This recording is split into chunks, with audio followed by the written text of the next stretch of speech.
بسم اللہ والصلاة والسلام علی سید الانبیاء والمرسلین۔ السلام علیکم احباب، جنگ کتاب میں خوش آمدید۔ خلیفہ ہارون الرشید کے زمانے میں ایک سیاح بغداد میں آیا۔ اس سیاح نے گھاٹ گھاٹ کا پانی پی رکھا تھا، ملکوں کا سفر کیا ہوا تھا۔ جب وہ ہارون کے دربار میں حاضر ہوا تو اس نے خلیفہ کے وزیروں اور دانشوروں سے کچھ سوالات کیے، لیکن کوئی بھی ان کا جواب نہ دے سکا۔ بادشاہ ہارون اپنے مقربین کی نالائکی پہ بہت شرمندہ ہوئے۔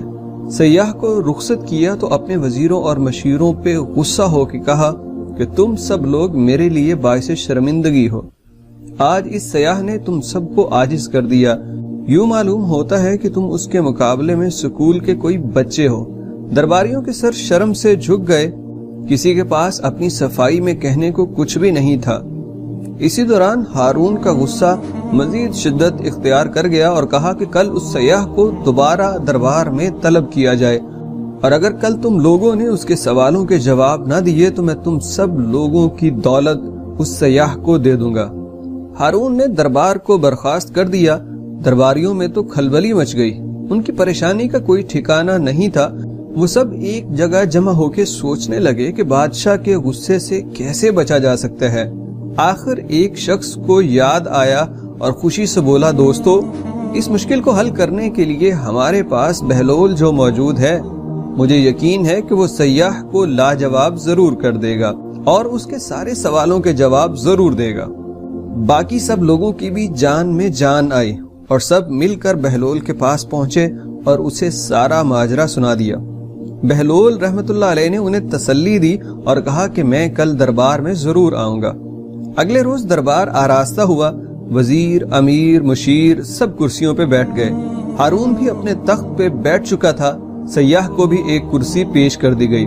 ہارون نے اہل دربار پر نظر ڈالی اور کہا کہ کون ہے جو اس کے سوالوں کے جواب دے گا۔ اہل دربار نے آنکھوں ہی آنکھوں میں ایک دوسرے سے سوال کیا کہ بہلول کا نام آخر کس طرح لیں، کہیں اس کا نام بادشاہ ہارون کو مزید غصے میں نہ لے آئے۔ اسی وقت بہلول رحمت اللہ علیہ کی آواز گونجی اور کہا کہ یہ دیوانہ حاضر ہے۔ اہل دربار کو پریشان ہونے کی ضرورت نہیں ہے، میں ہی اس سیاح کے جواب دوں گا۔ خلیفہ ہارون الرشید تھوڑے سے ہچکچائے، لیکن پہلو میں بیٹھے ہوئے وزیر نے ان کے کان میں کچھ کہہ دیا، جس سے خلیفہ کے چہرے پر اطمینان کی جھلک آئی۔ سیاح نے بہلول کی طرف بڑی حیرت سے دیکھا اور پھر بولا، کیا میں آپ سے سوال کروں؟ جی ہاں، کیوں نہیں، بہلول نے جواب دیا۔ سیاح اٹھا اور اپنی چھڑی سے زمین پہ ایک دائرہ کھینچ دیا۔ بہلول نے فوراً ہی اٹھ کر اپنے عصا سے اس دائرے کے درمیان ایک لکیر کھینچ کر اس کو 2 حصوں میں تقسیم کر دیا۔ سیاح کے چہرے پہ مسکراہٹ آئی اور اس نے ایک اور دائرہ کھینچ دیا۔ بہلول نے اس مرتبہ دائرے کو 4 حصوں میں بانٹ دیا اور ایک حصے پر اپنی چھڑی رکھ کر کھٹکھٹائی۔ سیاح نے قدر حیرت سے اس کی جانب دیکھا اور زمین پر اپنا ہاتھ الٹی طرف رکھ کر انگلیاں آسمان کی طرف اٹھا دی۔ بہلول نے اٹھ کر اپنا ہاتھ زمین پر اس طرح رکھا کہ اس کے ہاتھ کی پشت اوپر یعنی آسمان کی جانب تھی۔ سیاح اپنی نشست پہ واپس آ بیٹھا اور توصیفی لہجے میں بولا، مرحبا مرحبا، آفرین، عالی جاں آپ کو بہت مبارک ہو۔ آپ کے یہاں ایک ایسا دانشمند اور عالم موجود ہے جس پر فخر کیا جا سکتا ہے، ایسے شخص کی قدر کرنی چاہیے۔ کیا بہلول نے تمہارے سارے سوالوں کے جوابات ٹھیک دے دیے؟ بادشاہ ہارون نے پوچھا۔ یقیناً یقیناً، اس نے کسی بہت عظیم درسگاہ سے تعلیم حاصل کی ہے جو اس کے پاس اتنا علم ہے کہ میرے اشاروں کو فوراً سمجھ کر ان کا ٹھیک جواب دیا۔ وہ سیاح جانا ہی چاہتا تھا کہ بادشاہ ہارون نے اس سیاح سے کہا، اگر تم ان اشاروں کو ذرا کھول کے بیان کر دو تو اہل دربار بھی محظوظ ہو سکیں گے اور ان کے علم میں بھی اضافہ ہو جائے گا۔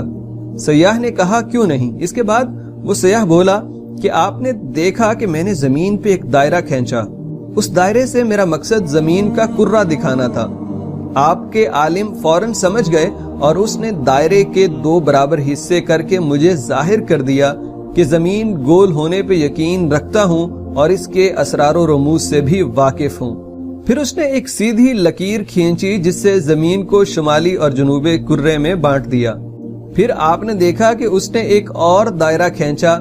آپ کے عالم نے اس کے 4 حصے کر کے مجھے سمجھا دیا کہ زمین میں 3 حصے پانی اور 1 حصہ خشکی ہے. اور جب میں نے اپنے ہاتھ کی انگلیوں سے زمین پر اگنے والے نباتات کی طرف اشارہ کیا، یعنی جب اس نے اپنے ہاتھ کو نیچے رکھا اور انگلیاں اوپر کی، تو اس سے مقصد تھا نباتات اور پودوں کا اشارہ کرنا. تو اس کے بعد بہلول نے اپنے ہاتھ کو نیچے رکھا اور پشت آسمان کی جانب، تو اس کا مطلب تھا کہ بارش اور سورج کی نشاندہی کی جا رہی ہے جو نباتات اور پودوں کے بڑھوتری میں، ان کی بالیدگی میں مددگار ثابت ہوتے ہیں. میں ایک بار پھر کہتا ہوں کہ آپ کو ایسے دانش مند پہ فخر کرنا چاہیے. اور یہ کہتے ہوئے وہ سیاح ہارون کے دربار سے رخصت ہو گیا. ناظرین اکرام، اگر ویڈیو پسند آئے تو لائک کر کے کمنٹ میں اپنی محبت کا اظہار ضرور کیجیے گا. السلام علیکم ورحمۃ اللہ وبرکاتہ.